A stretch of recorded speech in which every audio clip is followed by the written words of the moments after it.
Hello बच्चों, तो शुरू हो जाइए। हम फिर से लेकर आ चुके हैं एक बहुत ही बढ़िया टॉपिक जो हमारा क्लास 10th यानी कि चैप्टर नंबर जो 7 था बायोलॉजी में, यानी कि कंट्रोल एंड कोऑर्डिनेशन, नियंत्रण और समन्वय। हमने पार्ट 1 में आपको अच्छे तरीके से ब्रेन के बारे में बता दिया था। अब हम पढ़ने वाले हैं यानी कि जंतुओं का जो वुमेन होता है, यानी कि जो उनका हार्मोन होता है, हार्मोन के बारे में बहुत ही अच्छे तरीके से पढ़ने वाले हैं। सबसे पहले हम जानेंगे कि जो ग्लैंड होता है, जो ग्रंथि होती है, वो कितने टाइप के होते हैं।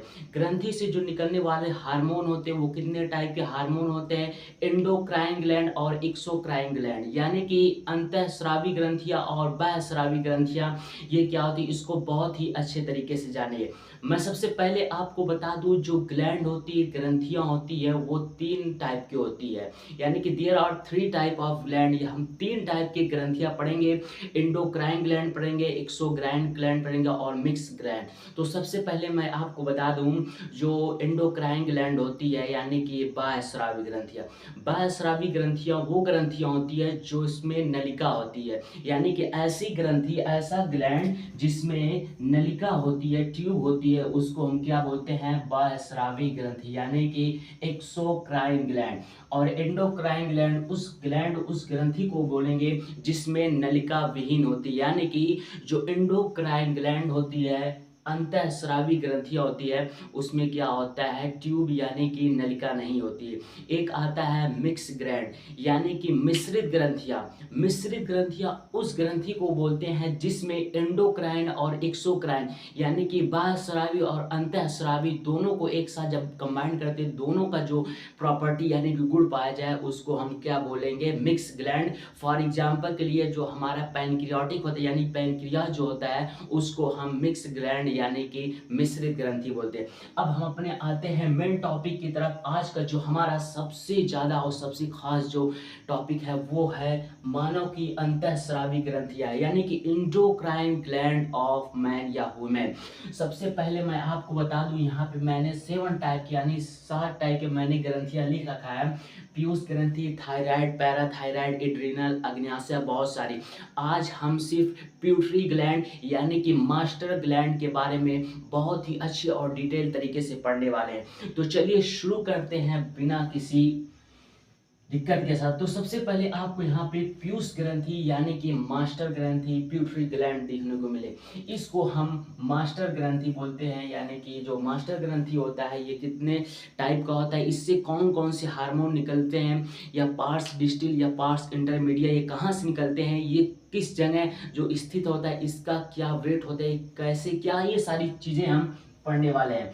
मैंने बताया कि जो पीयूष ग्रंथि होती है इसे हम मास्टर ग्लैंड बोलते हैं। ये जो होता है 0.5 से 1.00 मटर के दाने के बराबर होता है। ये सेला टर्सिका नामक गुहा में लटकी होती है, चूंकि मैंने यहाँ पे लिख रखा है। यह कीपस तथा इन्फेंडुला के द्वारा, जो कीपक होता है और इन्फेंडुलस के द्वारा सेला टर्सिका नामक गुहा में लटकी रहती है। मैं आपको बता दूं, जो स्त्री होती है, जब उनका प्रेग्नेंट का टाइम होता है, गर्भाशय के दौरान इनको जब प्रेग्नेंट हो जाए तो उनमें क्या होता है, ये जो पिट्यूटरी ग्लैंड होती है, इनका जो वेट होता है ये काफ़ी ज़्यादा बड़ा हो जाता है। इसलिए बड़ा हो जाता है क्योंकि इससे बहुत सारे हार्मोन निकलते हैं जो उनके दुग्ध उत्पाद और कई सारी चीज़ों को बढ़ाने के लिए, इंक्रीज करने के लिए ये बड़ा हो जाते हैं। इसीलिए जो है ये गर्भाशय के दौरान, यानी कि जो हमारा प्रेग्नेंट होते हैं तो उसके दौरान क्या होता है, ये काफ़ी ज़्यादा बड़ा हो जाते हैं।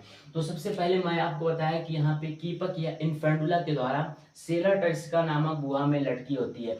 आज सिर्फ हम मास्टर ग्लैंड के बारे में पूरे अच्छे तरीके से पढ़ेंगे।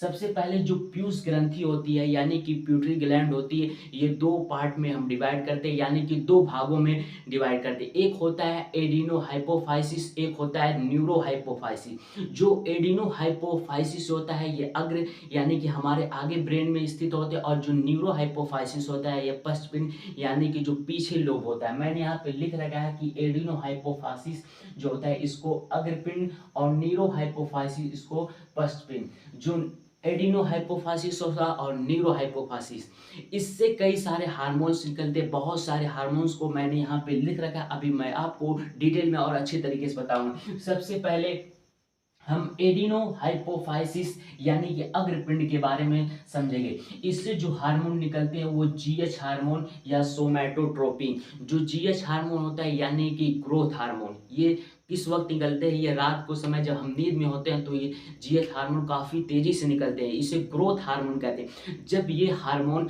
हमारे बॉडी के अंदर कमी हो जाती है, यानी कि जब हमारे बॉडी के अंदर सेला टरिस्का नामक जुगुआ में प्यूटरी ग्लैंड जो स्थित होती है उससे निकलते हैं, जब बहुत धीमे निकलते हैं तो क्या होता है, आदमी बौना रह जाता है। तो उसको हम बोलते हैं नोविज्म या एटिलियोसिस। एटिलियोसिस किसकी कमी से होता है? एडिनोहाइपोफाइसिस से निकले जीएच हार्मोन की कमी से एटिलियोसिस यानी कि नोविज्म नामक रोग उत्पन्न हो जाता है।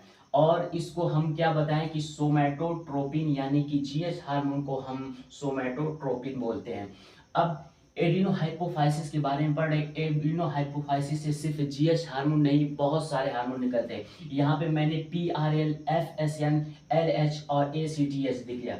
जो पीआरएल होता है इसको हम प्रोलैक्टिन हार्मोन बोलते हैं, शॉर्ट फॉर्म में इसको हम पीआरएल। ये क्या होता है, गर्भाशय के दौरान स्तन वृद्धि और दुग्ध उत्पादन के स्रावण को क्या करते हैं, प्रेरित करते हैं। यानी कि ये जो ग्लैंड होती है, जो हार्मोन निकलते हैं पीआरएल, प्रोलैक्टिन, ये गर्भाशय के दौरान यानी कि गर्भकाल के दौरान क्या होता है, ये स्तन वृद्धि और दुग्ध उत्पाद को प्रेरित करते हैं। एक होता है एफएसएन, फोसिल स्टिमुलेटिंग हार्मोन, पूटिका प्रेरक तंत्रिका इसको बोलते हैं हिंदी में। एफएसएन को पूटिका प्रेरक तंत्रिका, फोलिस स्टिमुलेटिंग हार्मोन।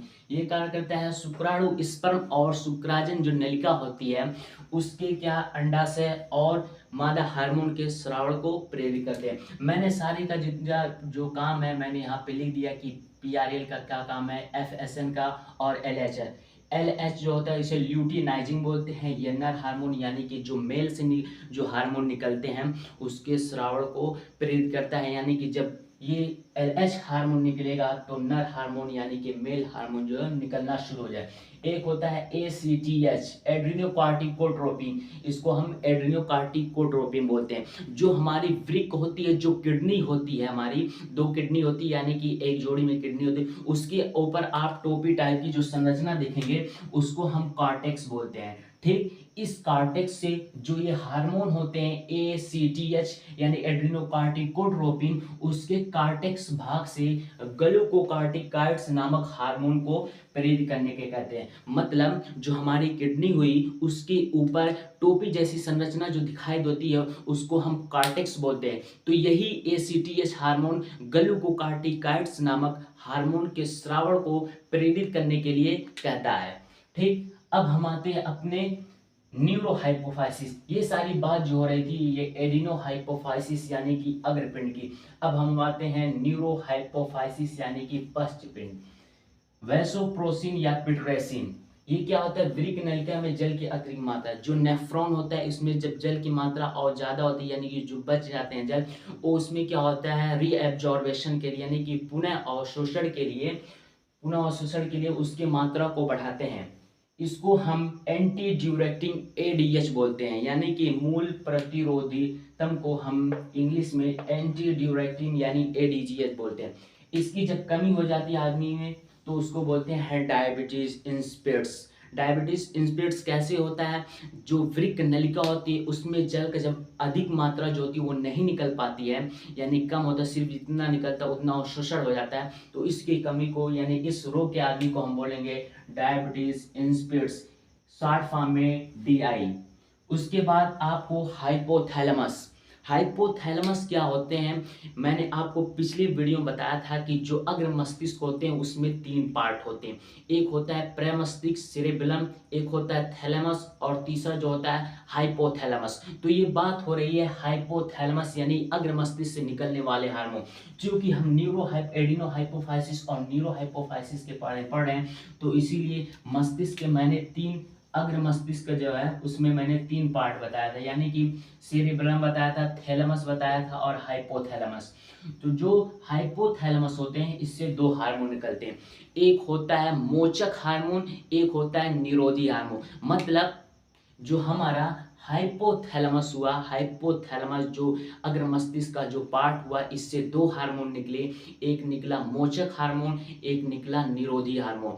मोचक हार्मोन जो होते हैं ये पीयूष ग्रंथि से हार्मोन के स्रावण को यानी निकलने को प्रेरित करते हैं। लेकिन जो निरोधी हार्मोन होते हैं, जैसे नाम से पता चल रहा है निरोधी हार्मोन, ये पीयूष ग्रंथि से हार्मोन के स्रावण को रोकते हैं। मैंने यहाँ पे लिख रखा है कि मोचक हार्मोन पीयूष ग्रंथि के स्रावण को प्रेरित करते हैं और ये पीयूष ग्रंथि से हार्मोन के स्रावण को रोकते हैं। तो ये काफी ज्यादा इंपॉर्टेंट है, पूछ लेता है कि मोचक हार्मोन और निरोधी हार्मोन का क्या काम। तो आप फटाक दे बता दी कि जो मोचक हार्मोन होते हैं ये पीयूष ग्रंथि यानी कि मास्टर ग्लैंड के जो हार्मोन निकलते हैं उसको स्रावण को निकलने को प्रेरित करते हैं मोचक हार्मोन। उसको रोकने का कौन काम करता है? निरोधी हार्मोन। तो उम्मीद करता हूँ आपको काफी ज्यादा ये बढ़िया सा टॉपिक जो है समझ में आ गया। तो ये जो है मैंने आज सिर्फ पिट्यूटरी ग्लैंड के बारे में यानी कि जो मास्टर ग्लैंड होती है इसके बारे में बताया।